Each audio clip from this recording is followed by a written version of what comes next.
Perkenalkan, saya Tuti Aulia Mulyani dengan NPM 1403110240042. Perkenalkan, nama saya Sandi Fauzi Amrullah dengan NPM 1403110240054. Perkenalkan, nama saya Lulu Kurakaini dengan NPM 1403110240066. Pernahkah kalian berpikir bagaimana AC di rumah kita bekerja mendinginkan ruangan?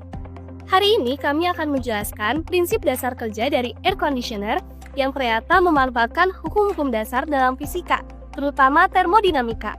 AC tidak menciptakan udara panas, melainkan memindahkan suhu panas dari dalam ruangan ke luar ruangan.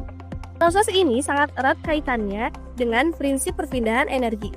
Yuk kita pelajari lebih lanjut. AC bekerja berdasarkan siklus kompresi uap, sebuah siklus termodinamika yang efisien dalam mendinginkan udara. Ada 4 langkah utama yang terus-menerus berulang di dalam AC. Yang pertama ada kompresi. Refrigerant atau zat fluida khusus dalam AC dalam bentuk gas dikompresi oleh kompresor. Menaikkan tekanannya, proses ini membuat suhu refrigerant meningkat sehingga gas menjadi sangat panas. Yang kedua, ada kondensasi. Gas panas ini mengalir ke kondensor di luar ruangan. Di sini, ia melepaskan energi panas ke lingkungan sekitar atau ke luar ruangan sehingga gas berubah menjadi cair. Yang ketiga, ada ekspansi. Refrigerant cair melewati katup ekspansi, tekanannya berkurang secara tiba-tiba membuat suhu cairan turun drastis menjadi sangat tinggi. Yang keempat, evaporasi. Cairan dingin ini masuk ke evaporator di dalam ruangan.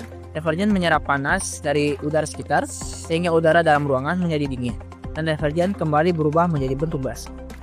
Proses ini bekerja berdasarkan prinsip perpindahan panas. Energi selalu mengalir dari suhu yang panas ke suhu yang lebih rendah. Dengan siklus ini, AC mampu terus-menerus memindahkan panas dari dalam ruangan ke luar ruangan, menjaga suhu ruangan tetap sejuk dan nyaman. Pada dasarnya, AC bekerja dengan memanfaatkan prinsip dasar dari termodinamika untuk memindahkan energi panas dari dalam ruangan ke luar ruangan. Prinsip ini melibatkan siklus perpindahan energi yang terus berulang, sehingga ruangan tetap sejuk dan nyaman.